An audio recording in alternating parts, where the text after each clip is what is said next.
I'm explaining a film from 2009 titled Carriers. Spoilers ahead. Enjoy the content. Two brothers, little Danny and Brian, are on vacation with their parents. The picture now shows teens, Danny and Brian, as well as two ladies, Bobby, Brian's girlfriend, and Kate, Bobby's closest friend. They are on their way to the beach, where they used to visit as youngsters, but their purpose is to save themselves from a planet that is presently being ravaged by a viral epidemic similar to COVID, but this one is far deadlier. They were stopped along the way by a father and his daughter who had parked his car in the middle of the road. They were contemplating whether to aid the man or ignore him because his automobile had apparently ran out of petrol. But Kate saw that the little girl was wearing a mask that was bleeding and indicated that she had been infected with the virus, so Kate immediately told Brian to step on the gas, leaving the man and his daughter. A moment later their car started to break down because the oil was leaking. Apparently the engine underneath the car brushed against the asphalt when they were about to pass the man's car, causing a leak. Danny tried to convince the others to help the man, but because Kate had seen the condition of the man's daughter, he advised everyone to wear a mask before approaching the man. They also took fuel and disinfectant in case their car broke down, in which case they compelled Frank, the man's name, to hand up his automobile to them. However, Frank stated that he had heard a radio broadcast from one of the city's schools notifying him that the CDC had established an emergency handling center for the ongoing epidemic. They have also developed a new serum to combat the virus. After learning all of this, Danny eventually abducted Frank and his daughter, but they were protected by a plastic barrier. They also used disinfectant to clean Frank's automobile before heading to the location Frank mentioned earlier. Because of his fun joking, Brian lost control and caused the car to roll over and almost had an accident. Then they saw a parked car and they took the initiative to take fuel from the car. When Danny was going to check the car, apparently there was someone who had dried up to death because he was infected with the deadly virus. But when Danny was about to take the car keys, suddenly the man who was thought to have died moved. With fear they immediately took gas from the car. Because the travel was still long, they decided to stop by the side of the road. Danny then approached Jody, Frank's daughter, and told her about his joyful upbringing with Brian, his brother. When they were young, their parents brought them on a vacation to a faraway beach, where they enjoyed numerous activities such as surfing, swimming, and other pleasant sports. They are now on their way there to evade the fatal virus when they are shocked by two automobiles following each other. They then shut off the campfire so that the people in the car wouldn't go too close. It appeared that they weren't very kind people. The next day they continued their journey until they arrived at a city that was abandoned like a dead city, because throughout the city there was no life at all. Frank then joined Brian for a closer look at the city, while Bobby stayed in the car looking after Jody. Brian then warned his girlfriend not to come into contact with Jody because the little girl had contracted the virus. They then entered a building where no one was present, when suddenly a youngster ran into a room containing a doctor and numerous other children. When Frank asked the doctor whether he could treat his daughter, the doctor discovered that he, too, had been afflicted with the deadly virus. Unfortunately, the serum could only last for 3 days, after which the afflicted individual would deteriorate and finally die.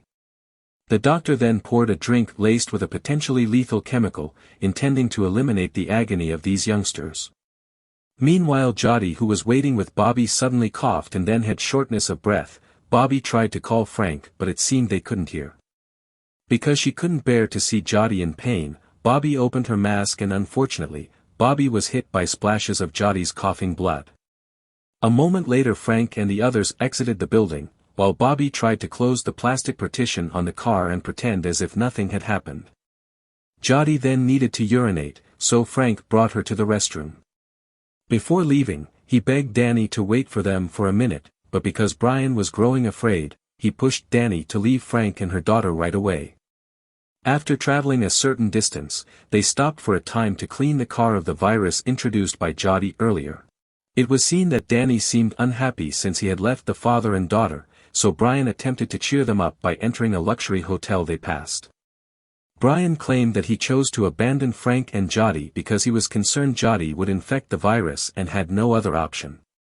All Brian was thinking about right now was wanting to bring the only remaining family to save himself from the How shocked Brian was when he was cleaning the swimming pool where suddenly a rotting corpse appeared and Brian almost fell into the pool too.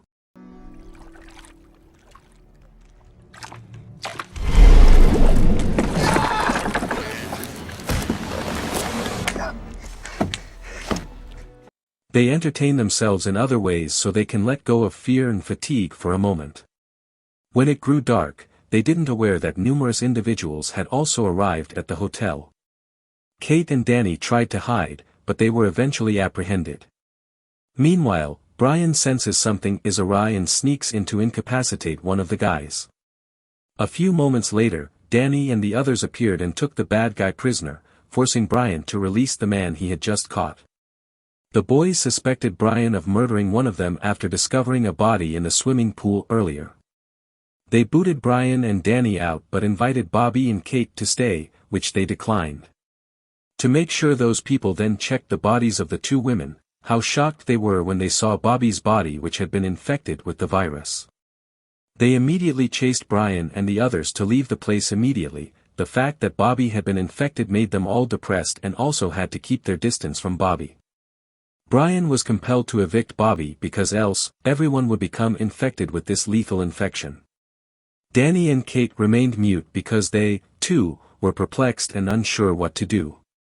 Brian was furious because, after warning Bobby not to approach Jody, Bobby promptly got into his car and left his girlfriend alone. Because the gas in their automobile was running low, Brian smashed into the foreign car on the way. Danny came out and asked the people who consisted of two women for gas, but the two women didn't seem to want to share gas with him, so Brian, who was impatient, immediately got out and shot at the car. The shot killed the two women. Seeing that Danny was very angry, how could Brian have the heart to kill two women who were also looking for safety? But Brian instead threatens Danny, stating that the world now is not what it used to be, that it has become terribly cruel and greedy as a result of the horrible epidemic, and that the strongest will triumph. Brian then disclosed a heartbreaking truth. Before they left the house, their parents were still alive but had gotten the virus and were dying. They proceeded on their journey, and it is now Danny's time to drive. Brian appears weak from the gunshot wound to his leg, and they come to a halt when they come upon a home, where Danny chooses to seek for medication first. When Danny entered, he was shocked by the dead owner of the house sitting with a gun in his hand. Danny took his gun and started to tour the house. When Danny entered one of the rooms, he was surprised by a dog that was eating the carcass of its owner.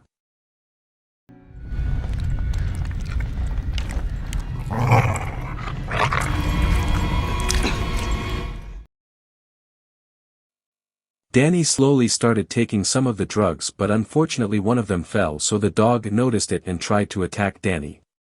When Danny was going to treat his brother's wound, he didn't expect that Brian had been infected by this deadly virus. When it became dark, they built a campfire and spoke until Kate quietly ordered Danny to grab the vehicle keys and they left Brian. Danny agreed and approached Brian, who was asleep, to obtain a rifle and car keys. Danny couldn't stomach leaving his only family with tears in his eyes. Even if Brian is temperamental, he is his own sibling, so what can he say? Danny has no choice but to keep running away from the fatal infection. Brian abruptly awakens and summons Danny to put him inside the car. However, Brian has swapped the car key with another one. Danny then got out of the car and asked his older brother for the car keys. Danny, who was gentle before, has now turned into a brave man. While remembering all the casualties from the virus, Danny was forced to shoot his brother to death. Danny is very proud of his brother who has taught him many things about life, especially about how to survive in today's uncertain world. Danny ultimately went with Kate and left his brother's body there. They proceeded to the beach, which was their destination. For the time being and in the future, Danny and Kate are just going with the flow of life but still battling for what lies ahead, because they don't know what their future goals are. They also don't know if the virus will vanish and the epidemic will cease, or whether this dreadful illness has wiped out all humanity on the planet. All they can think about right now is how the two of them can survive and also all the memories with loved ones around them, as this film ends. That's all the recap. Thanks for watching. If you enjoyed, don't forget to give a like, share, comment, and subscribe to the channel. Your support would be appreciated. I hope to see you next time.